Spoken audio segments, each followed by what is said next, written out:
Good evening all. So இங்கே நிறைய பேருக்கு தெரிஞ்சிருக்கும், என்ன தெரியாதவங்களுக்கு நான் என்னை பற்றி அறிமுகப்படுத்திக்கிறேன். என் பேர் சசிகலா.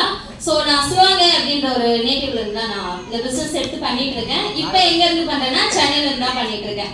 ஓகேங்களா? ஸோ பெருசாக நான் எதுவும் பண்ணிட்டேன்னா அப்படிலாம் இல்லை. கொஞ்சம் நான் எடுத்து 2 இயர்ஸ் ஆச்சு. இதில் இப்போ பண்ணதை விட முன்னாடி ஒரு அப்ளைன் கூட கம்யூனிகேஷன் வரணும் அப்படின்னு நிறைய தடவை சொல்லியிருக்காங்க. பட் நான் அதை மிஸ் பண்ணியிருந்தேன். ஸோ அதை ஒரு உணர்த்தினது யாரு அப்படின்னு கேட்டீங்கன்னா விஜய் சார் தான். இதெல்லாம் நீங்க மிஸ் பண்றீங்க. நீங்க என்னெல்லாம் பண்ணீங்க, உங்களுக்கு இன்கம் வந்துச்சு, நீங்க என்னெல்லாம் பண்ணல, அதனால என்ன இன்கம் வந்துச்சு அப்படின்றத நீங்களே அனலைஸ் பண்ணுங்கன்னு என்ன உட்கார வச்சு பேசினாங்க. ஸோ நான் அப்ப யோசிச்சு ஒண்ணுன்னா சொன்னேன். பட் ஆனா என்னால பெருசா என்னால சொல்ல முடியல. அப்ப நான் போயிட்டு வீட்டுல உட்காந்து யோசிச்சேன், என்ன பண்ணோம். அப்ப நம்ம ஏதோ ஒண்ணு பண்றோம், ஆனா நம்ம பண்ண தப்பு என்னன்னு சொல்லிட்டு கேட்கறதுக்கு ஒருத்தர் வேணும் இல்லையா? அப்படி இருந்ததுதான் விஜய் சார். ஸோ அவர் சொன்னாரு, நீங்க பண்றதை நீங்க திருத்தினா மட்டும்தான் உங்களுக்கு இன்கம் வரும் அப்படின்றது. நான் என்ன பண்ணேன், எங்க போறேன்னு சொல்ல மாட்டேன், என்ன பண்றேன்னு சொல்ல மாட்டேன், என்ன ஒர்க் பண்றேன்றத சொல்ல மாட்டேன். நிஜமா அதுதான் பண்ணேன். ஆனா அதுக்கு முன்னாடி நான் ஒர்க் பண்ணேன், ஃபீல்டுக்கு போனேன், எஃபோர்ட் போட்டேன், இன்கம் எடுத்தேன். ஆனா பெரிய லெவல்ல எடுக்கல. ஓகேங்களா?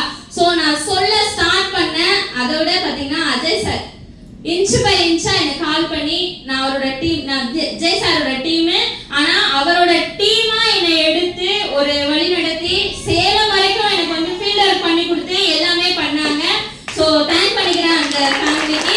எனக்கு இந்த பிஸ்னஸை கொடுத்தது யாருன்னா என்னோட அக்கா ஜெயலட்சுமி மேம் தான். ஸோ ஒவ்வொரு இடத்துலையுமே சொல்லுவேன், அவங்க தான் இந்த பிஸ்னஸுக்கு நான் மறுபடியும் என் ஹஸ்பண்ட் இறந்துட்டு நான் ஸ்டார்ட் பண்ணும்போது இறந்தப்பவே கால் பண்ணாங்க, உனக்கு லைஃப் இருக்கு, எல்லாமே இருக்குன்னு ஒவ்வொரு நேரத்துலையும் பேசி என்னை மோட்டிவேட் பண்ணி இந்த பிசினஸை ரீஸ்டார்ட் பண்ண வச்சது எங்க அக்கா தான். ஸோ எங்க அம்மாவுக்கு அடுத்தபடியா பாக்குறது யாரு அப்படின்னா நான் என்னோட அக்காவை தான் பார்த்தேன்.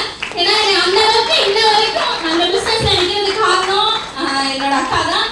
ஸோ எல்லா இடத்துலையுமே பார்த்தீங்கன்னா ஒரு ஆணுக்கு பின்னாடி ஒரு பெண் இருக்கும் சொல்லுவாங்க. அதே மாதிரி ஒரு பெண்ணோட வெற்றிக்கு பின்னாடியும் ஒரு ஆண் இருக்காங்க. ஸோ என்னோட வெற்றிக்கு பின்னாடி ஒருத்தர் இருக்காரு. ஸோ எனக்கு ரொம்ப சப்போர்ட்டா, யாருக்குமே இது வரைக்கும் தெரியாது, கூடிய சீக்கிரம் தெரியப்படுத்திடுவேன். அந்த மாதிரி ஒருத்தர் ரொம்ப சப்போர்ட் பண்ணிட்டு இருக்காங்க. ஸோ என்ன சொல்றதுன்னு தெரியல. அதை தாண்டி இந்த பிசினஸ்ல எனக்கு ஒரு ஃபாதரா ஒரு இடத்துல இருந்து என்னை கைட் பண்ணிட்டு இருக்கிறது Krishnan sir. So Vidya ma'am and Vijay sir, இவங்களுக்கு நான் தேங்க் பண்ணிக்கிறேன். அவங்கலாம் இல்லை அப்படின்னா இந்த இடத்துல நான் இல்லை. 3 வார இன்கம் 48,000 ரூபான்றத சொன்னாங்க. நான் லாஸ்ட் வார இன்கம் போடல, போட்டா 60,000 ரூபாய் தாண்டிரும்ட்டு நான் போடாமலே மறைச்சேன். 3 வீக் இன்கம் மட்டும் போடுங்க அப்படின்னு சொல்லிட்டு. ஸோ அந்த அளவுக்கு இன்கம் எடுத்திருக்கேன் அப்படின்னா நான் அஜய் சார் அண்ட் பாலா சாருக்கு இந்த இடத்துல நான் மனமார்ந்த நன்றிகள் சொல்லிக்கிறேன். Thank you all. Thank you sir.